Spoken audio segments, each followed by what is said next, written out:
So አሜሪካን ሀገር ኮርፖሬት አሜሪካ ውስጥ ፕሮሞሽን እንዴት እንደምታገኙ ልንገራችሁ። This is the most important thing that you need to know. ይሄን ነገር እኔ ካወቅኩ በኋላ ነው ህይወቴን upside down flip ያደረገው። I've gotten promoted ሁለቴ every 6 months after I got hired. የተለያዩ ሁለት ካምፓኒ። So this is not luck. It's intentional and strategic የሆነ ነገር ነው። So ይሄን ነገር እናንተም ካወቃችሁ it's gonna decide whether you guys are gonna get promoted. I mean promote ብትደረጉም ይሄን የማታደርጉ ከሆነ it's not gonna be a major significant role because they're not gonna see you as leaders. Okay, so ምን እንደሆነ ልንገራችሁ።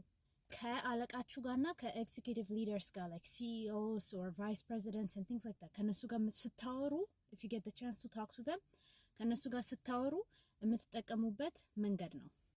So ሁልጊዜም ከነሱ ጋር ስታወሩ ካለቃችሁ ጋር ምናምንም anything ስታወሩ ታሪክ አነጋገራችሁ ነው የሚወስነው። And then this is ሁልጊዜም ከመልሱ ጀምሩ። Okay? ሁሌም ከማውራታችሁ በፊት ሪፖርት ከማድረጋችሁ በፊት ask yourself why should they know this? ይሄን በማውቃቸው ምን ይጠቀማሉ? ይሄ ነገር ቢዝነሱ ላይ ምን ጉዳት ነው ያደረገው? ወይም ጥቅሙ ምንድነው? ምን ያህል ብር ሰርቷል? whatever ለምንድነው እንዲያውቁት የምትፈልጉት? So start with that. If it was a pyramid ለምንድነው ይሄን ማወቅ ያለባቸው የሚለው ነገር ከላይ ይሆናል። The answer to that. ለምሳሌ ታሪኩ ስለ አበበ በሶ በላ ቢሆን አበበ በሶ በመብላቱ your manager ምን ጠቅሞታል? ገባችሁ አባባሌ? is it ማርኬቲንጋችን ሰርቷል ሰው አበበ በሶ በላ ወይስ በሶአችን በጣም ይጣፍጣል ሰው አበበ በሶ በላ? you understand that?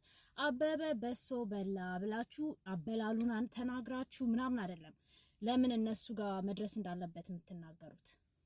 So I hope this makes sense. ይሄንን ነገር ፕራክቲስ በማድረግ perfect መሆን ትችላላችሁ and በቃ start with that and let me tell you it works because it worked for me multiple times. Okay, follow, like, share and then YouTube ጋር ሄዳችሁ ደግሞ subscribe አድርጉ. Bye.